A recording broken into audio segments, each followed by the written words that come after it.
The Paper Bag Princess, story by Robert Munch, art by Michael Marchenko. Remember what happens when Robert and Michael get together? That's right, this is going to be a funny story. But I will warn you, a whole castle gets burned up. You might have to think about if that's too scary for you. The Paper Bag Princess. The Paper Bag Princess. To Elizabeth. Elizabeth was a beautiful princess. She lived in a castle and had expensive princess clothes. She was going to marry a prince named Ronald.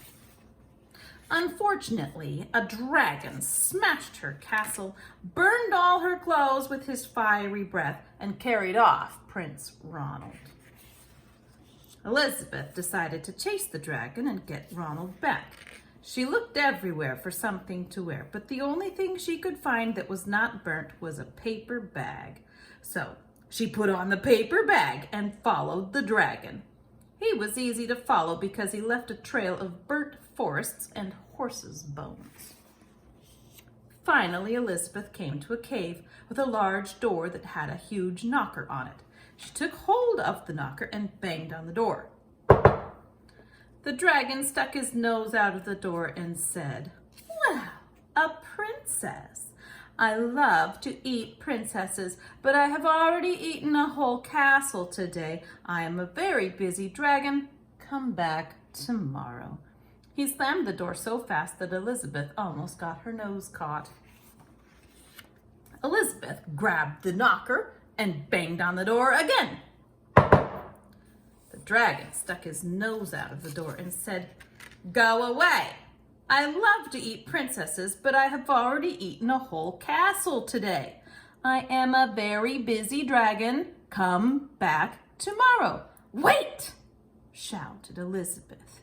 "Is it true that you are the smartest and fiercest dragon in the whole world?"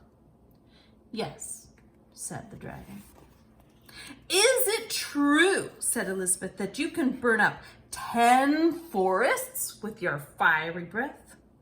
"Oh, yes," said the dragon, and he took a huge deep breath and breathed out so much fire that he burned up 50 forests. "Fantastic," said Elizabeth.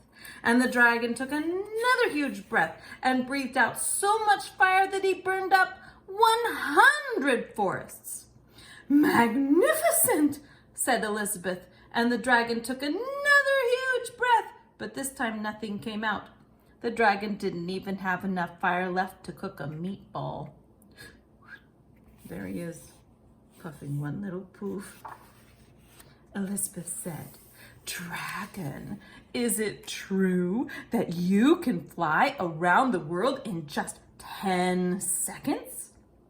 "Why, yes," said the dragon, and jumped up and flew all the way around the world in just 10 seconds. He was very tired when he got back, but Elizabeth shouted, "Fantastic! Do it again!" So the dragon jumped up and flew around the world in just 20 seconds. When he got back, he was too tired to talk, and he lay down and went straight to sleep. Elizabeth whispered very softly, "Hey, dragon." The dragon didn't move at all. She lifted up the dragon's ear and put her head right inside. She shouted as loud as she could, "Hey, dragon!" The dragon was so tired that he didn't even move.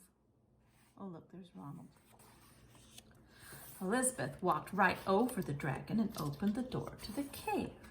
There was Prince Ronald.